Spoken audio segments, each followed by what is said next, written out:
بسم الله والابن والروح القدس لله الواحد امين. سنقرأ مشيئة الرب في انجيل متى الاصحاح الخامس.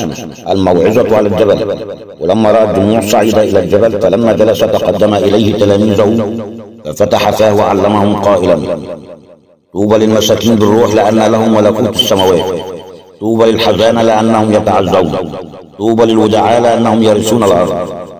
طوبى للجياع والعطاش الى البر لانهم يشبعون. طوبى للرحماء لأنهم يرحمون. طوبى للأنقياء القلب لأنهم يعينون الله. طوبى لصانع السلام لأنهم أبناء الله يدعون.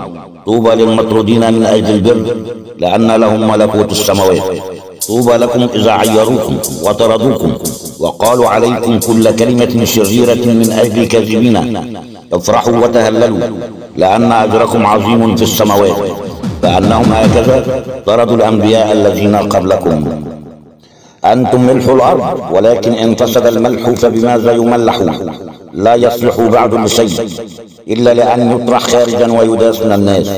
أنتم نور العالم. لا يمكن أن تخفى مدينة موضوعة على جبل ولا يوقدون سراجا ويضعونه تحت المكيال، بل على المنارة فيضيء لجميع الذين في البيت. فليضيء نوركم هكذا قدام الناس لكي يروا أعمالكم الحسنة ويمجدوا أباكم الذي في السماوات. لا تظنوا إني جئت لأنقض الناموس أو الأنبياء، ما جئت لأنقض بل لأكمل. فإن الحق أقول لكم إلى أن تزول السماء والأرض لا يزول حرف واحد أو نقطة واحدة من الناموس حتى يكون الكل. فمن نقض إحدى هذه الوصايا الصغرى وعلم الناس هكذا يدعى أصغر في ملكوت السماوات. وأما من عمل وعلم فهذا يدعى عظيما في ملكوت السماوات.